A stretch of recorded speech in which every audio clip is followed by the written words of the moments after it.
দর্শক, উত্তরাঞ্চলের নদ নদীর পানি বৃদ্ধির আরও খবর জানাবো আপনাদের। গাইবান্ধা এবং কুড়িগ্রাম থেকে যুক্ত হচ্ছেন আমাদের সহকর্মীরা। শুরুতেই গাইবান্ধার খবর জানবো সহকর্মী আসাদুজ্জামান মামুনের কাছ থেকে। মামুন, যদিও পানি বিপদসীমার নিচে আছে, বাড়ছে কেমন?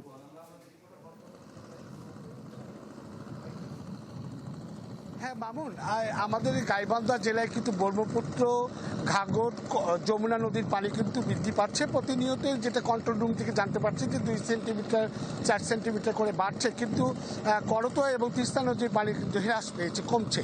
তো এখানে যে পানি বাড়ছে, তো নতুন নতুন এলাকায় কিন্তু পানি প্রবেশ করছে। আর আপনার হচ্ছে এখানকার যে গাইবান্ধা সদর উপজেলা, সুন্দরগঞ্জ উপজেলা, সাগাটা এবং ফুলছড়ি উপজেলার যে চর অঞ্চল রয়েছে, সেই চর অঞ্চলের নিম্ন অঞ্চলগুলো কিন্তু পানির নিচে নিম্ন অঞ্চলগুলো প্লাবিত হচ্ছে এবং এখানকার মানুষ ভয়ে আছে, আতঙ্কে আছে যে বন্যা আসছে নাকি। পানি বৃদ্ধির সাথে সাথে তাদের ভাঙন শুরু হয়েছে। গাইবান্ধা জেলার এই ব্রহ্মপুত্র, যমুনা, তিস্তা, ঘাঘর নদীর 22টি পয়েন্টে কিন্তু আপনার হচ্ছে ভাঙন দেখা দিয়েছে।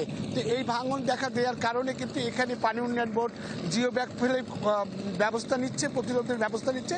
আমি এখানে বালাসীঘাটের যে কঞ্চিপাড়া পূর্ব এলাকায় রয়েছে, এখানে আপনার কিছুক্ষণ আগে ওখানে আমি গিয়েছিলাম, দেখেছি যে এখানে বাড়িঘর নদীগর্ভে বিলীন হয়ে যাচ্ছে। সেখানে কিন্তু এখনো বন্যা নিয়ন্ত্রণ যে বাঁধ রয়েছে তার পাশে কিন্তু সেটা ভাঙন কবলিত এলাকা, সেখানে কিন্তু পানি উন্নয়ন বোর্ডের কর্তৃপক্ষ কিন্তু এখনো এখানে এসে পৌঁছায়নি এবং এখানকার লোকজন আহাজারি করছে। তারা বাড়ির রক্ষা করার জন্য তারা বাড়িঘর, গাছপালা ভেঙে কাটছে, টিউবওয়েল, রান্নাঘর সরিয়ে নিচ্ছে। তাদের একটাই দাবি, তারা বলছে যে এখানকার জিও ব্যাগ ফেলে বা কোনো কিছু ফেলে তাদেরকে যেন বন্যা নিয়ন্ত্রণ এই রক্ষা করা হয়, এই বাড়ি ভাঙনটাকে রক্ষা করা হয়, তাহলে তারা বাঁচবে। না হলে তারা কোথায় যাবে, তাদের মাথা গোঁজার আশ্রয় নেই, এমনটি কিন্তু তাদের বক্তব্যে তারা তুলে ধরছেন এবং তারা স্থায়ীভাবে এই ভাঙন প্রতিরোধের ব্যবস্থা চাচ্ছেন। এছাড়া আপনার হচ্ছে গাইবান্ধা জেলার যে 4টি উপজেলায় কিন্তু আপনার ভাঙন প্রতিনিয়তই কিন্তু নতুন নতুন এলাকায় ভাঙন কবলিত হয়ে পড়ছে। বিভিন্ন ফসলি জমি, বাড়িঘর থেকে বিভিন্ন আপনার স্থাপনা।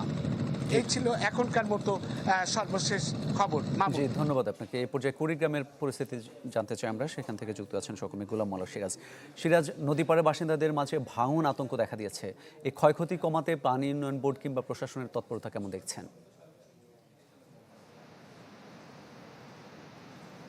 মামুন, প্রথমত যদি বলি, সেটি হচ্ছে যে কুড়িগ্রামের ব্রহ্মপুত্রের পানিটা আজকে বেড়েছে সারাদিনে 3 সেন্টিমিটার, অর্থাৎ অনেকটা স্থিতিশীল রয়েছে। অন্যদিকে ব্রহ্মপুত্র ছাড়া বাকি যে 3টি বড় নদী রয়েছে, বুড়িমার, ধরলা, তিস্তা, এই 3টেরই কিন্তু পানি কমতে শুরু করেছে। আর যেমনটি বলছিলেন, যে যার ফলে ভাঙনটা কিন্তু বেড়েছে এবং পানি উন্নয়ন বোর্ড ভাঙন রোধে যেটি করছে, এটি হচ্ছে যে আমরা প্রতিদিনই কথা বলছি পানি উন্নয়ন বোর্ডের সঙ্গে। তারা যেটা বলছে যে এখন পর্যন্ত তাদের কাছে 28টি পয়েন্টের খবর পেয়েছে। তারা এই 28টি পয়েন্ট দেখেছে।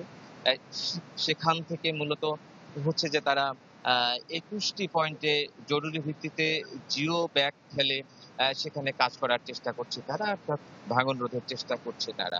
আর এর বাইরের যে কয়টি পয়েন্ট রয়েছে, আরো 7টি পয়েন্ট সেখানে বরাদ্দ চেয়ে আবেদন করেছে। বরাদ্দ পেলে সেই 7টি পয়েন্টেও তাদের কাজ করা হবে, এমনটাই কিন্তু স্থানীয় পানি উন্নয়ন বোর্ড বলেছে। তবে আমরা নদী পাড়ে খোঁজ নিয়ে যেটা জেনেছি যে আসলে ভাঙনের স্পট 28টিরও আরো অনেক বেশি হতে পারে। কোথাও 30 মিটার থেকে শুরু করে 400 মিটার পর্যন্ত কিন্তু একযোগে ভাঙছে এবং বাড়িঘর বিলীন হচ্ছে, রাস্তাঘাট বিলীন হচ্ছে, আবাদি জমি বিলীন হচ্ছে।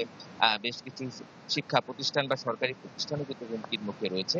অন্যদিকে যে যে সাধারণ মানুষ একদম একবার বাড়ি ভাঙার পরে নতুন করে বাড়ি করবার যে জায়গা, সে জায়গাও অনেকের নেই। আবার বাড়ি করার যে সামর্থ্য, অর্থাৎ অর্থ, টাকা পয়সা, সেটাও অনেকের নেই। এমন লোকের সঙ্গেও আমরা কথা বলেছিলাম। তারা আসলে কোনোভাবে অন্যের জায়গায় একটু জমি নিয়ে সেখানে বাড়িঘর তুলে রয়েছে।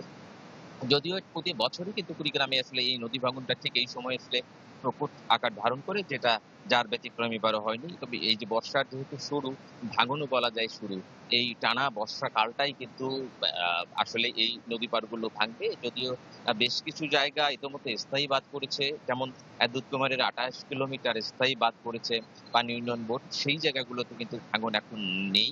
অন্যদিকে ব্রহ্মপুত্রেরও দুই তীরে বেশ কিছু জায়গায় স্থায়ী বাঁধ হয়েছে, সেই জায়গাগুলোতেও কিন্তু আসলে ভাঙন নেই। ধরলারও কিছু জায়গায় স্থায়ী বাঁধ হয়েছে, কিন্তু যে জায়গাগুলোতে স্থায়ী বাঁধ হয়নি সেই জায়গাগুলোতে মূলত বেশি ভাঙছে। এবং তিস্তায় যেহেতু আসলে কোনো প্রকল্পই বাস্তবায়ন হয়নি, সেখানে ফলে তিস্তার পারে দুই পারে কিন্তু ব্যাপক ভাঙছে। এবং এই তিস্তা নিয়েই কিন্তু সবচেয়ে মানুষের শঙ্কা, তিস্তার দুই পারে যে মানুষ রয়েছে তাই বেশি মূলত ভাঙন আতঙ্কের সময় কাটাচ্ছে। মামুন।